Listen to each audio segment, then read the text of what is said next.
ბოლო დროს განვითარებულ მოვლენებს ვაფასებთ შემდეგნაირად, ეს არის ადამიანის უფლებების კრიზისი.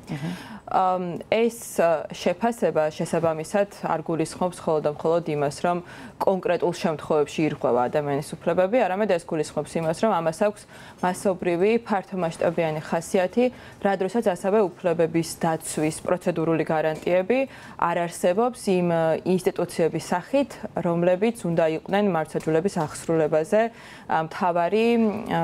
მოქმედი აქტორები. ეს ეხება პირველ რიგში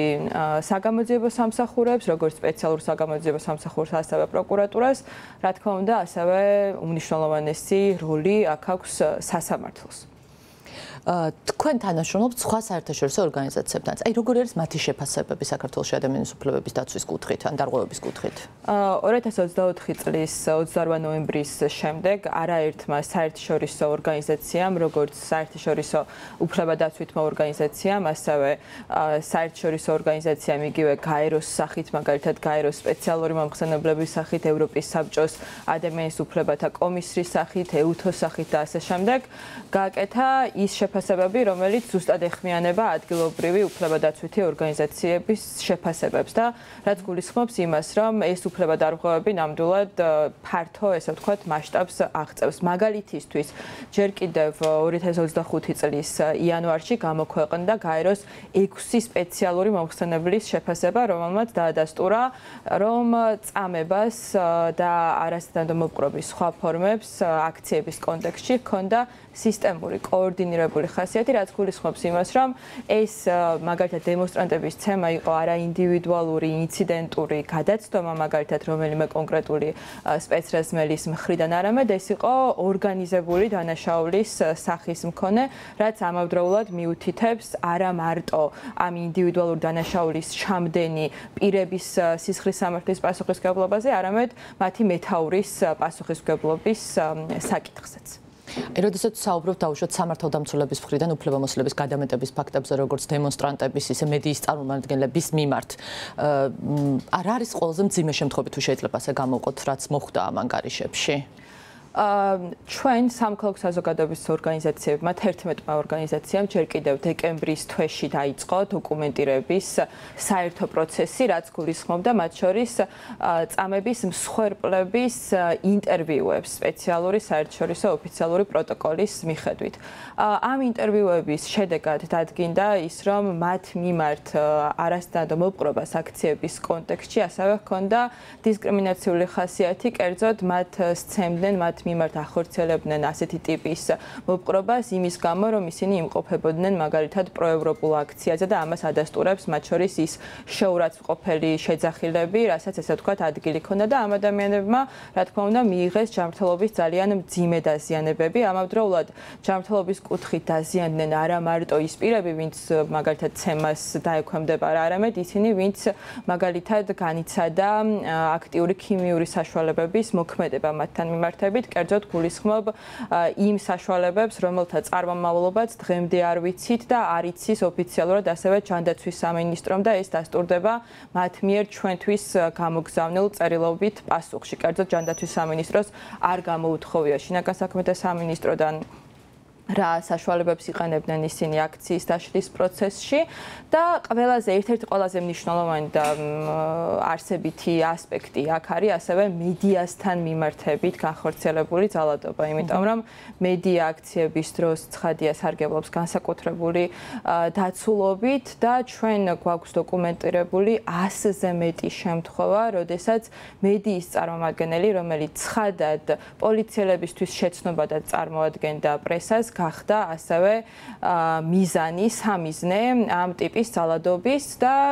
შეფასება არის შემდეგნაირი, რომ ამ ინციდენტების, ასე ვთქვათ, ფართომასშტაბიანობა და სისტემურობა მიუთითებს იმაზე, რომ მედია სწორედ იმიტომ ხდებოდა ძალადობის სამიზნე, რომ არ გაეშუქებინა ასევე ის ორგანიზებული ძალადობა, რასაც დემონსტრანტების წინააღმდეგ ჰქონდა ადგილი და არა მარტო ამას ჰქონდა ადგილი მაგალითად სპეციალურ დანიშნულების რაზმის წარმომადგენლების მხრიდან, არამედ ასევე კერძო პირების მხრიდანაც ჩვენ ვიხილეთ არაერთი შემთხვევა, მათ შორის TV პირველის ჟურნალისტსა და ოპერატორზე თავდასხმა, რომელშიც მონაწილეობდნენ ფიზიკური პირები და დღემდე ესე ვთქვათ არ ვიცით მათ შესახებ ინფორმაცია, ისევე როგორც სხვა პირების შესახებ, რომლებიც მონაწილეობდნენ ასევე მედიის წარმომადგენლების წინააღმდეგ კოორდინირებულ თავდასხმაში, მაშინ, როდესაც პოლიცია ყოველ ასეთ შემთხვევაში იმყოფებოდა ინციდენტის ადგილთან ძალიან ახლოს და შეიძლება მაგალითად თავიდან აეცილებინა, ან შემდეგ ცხელკვალზე დაეკავებინა ასეთი პირები, თუმცა ჩვენ ეს სამწუხაროდ ვერ ვნახეთ. თამარ, გარდა საპროტესტო აქციების მიმდინარეობისა და ამ თვალსაზრისით ადამიანების უფლებების დარღვევის ფაქტებისა, თუ თქვენი პარტნიორის არასამთავრობო ორგანიზაციების ანგარიშებში თუ მოხდა შეფასებები საქართველოში ადამიანების უფლებების დაცვის კუთხით სხვა მიმართულებთან, იგივე ქალთა უფლებები, მაგალითად არასრულწლოვანთა უფლებები და ასე შემდეგ? უნივერსალური პერიოდული მიმოხილვა, თვითონ აი ეს მექანიზმი, რომლის ფარგლებშიც ეს ანგარიშები გაიგზავნა, აფასებს მთლიანად უფლებათა ყველა იმ ასპექტს, რაც სახელმწიფოსთვის არის სავალდებულო გაეროს ფარგლებში. შესაბამისად ეს ეხება როგორც ქალებს, ასევე ბავშვებს და სხვა მაგალითად დაუცველ ჯგუფებს, ისევე როგორც მაგალითად დამოუკიდებელ ინსტიტუტებს. ეს არის ციკლური შეფასება ყოველ 4 წელიწად ნახევარში ერთხელ, როდესაც გაეროს ყველა სახელმწიფო ფასდება იმ საერთაშორისო ვალდებულებების ირგვლივ, რომელიც მას აქვს გაეროს წინაშე აღებული. და მათ შორის ჩვენს ანგარიშებში მოხდა ამ ტიპის შეფასებებიც, რომელიც შეეხებოდა იგივე ბავშვების მდგომარეობას, რომლებიც ასევე იყვნენ მაგალითად აქციების დაშლის დროს სამიზნე, ქალების უფლებრივ მდგომარეობას, იგივე ესე ვთქვათ სხვადასხვა პოლიტიკას, რომელიც გენდერული თანასწორობის საკითხებს ქვეყანაში ბოლო პერიოდში მწვავედ შეეხო. SAIS აქვს ძალიან მრავალფეროვანი გამოცდილება საერთაშორისო დავების მიმართულებით ადამიანების უფლებების დარღვევების კუთხით. აი თუ განიხილება დაუშვათ სამომავლოდ აი ამ დარღვევებთან, ამ გადაცემებთან დაკავშირებით საერთაშორისო დავების წარმოება. მთელი ეს დოკუმენტირების პროცესი, რომელიც 11-მა ორგანიზაციამ ასევე SAIS ჩათვლით გავაკეთეთ, მიზნად ისახავდა სწორედ მტკიცებულებების შეგროვებას შემდგომში ამ საქმეების იგივე საერთაშორისო მექანიზმებში წარმოების კუთხით თუ სხვა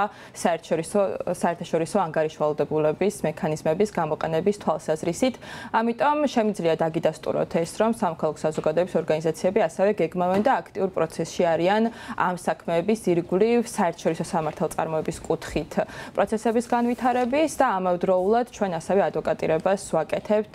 სხვა უფლებადაცვითი საერთაშორისო მექანიზმების წინაშე, იგივე მაგალითად არაერთხელ გავაგზავნეთ ჩვენ შეფასება EUTHOS ვენის მექანიზმში, რომელიც პირველად გააქტიურდა საქართველოსთან მიმართებით 2024 წლის დეკემბერში და სწორედ აი ამ უფლებადარღვევებს შეეხება და სახელმწიფოს თხოვს ინფორმაციას გამოძიების ეფექტიანობასთან დაკავშირებით, რასთან მიმართებითაც ჩვენი შეფასება დღეს არის ის, რომ გამოძიება არ არის პროგრესული, გამოძიება არ არის ეფექტიანი, შესაბამისად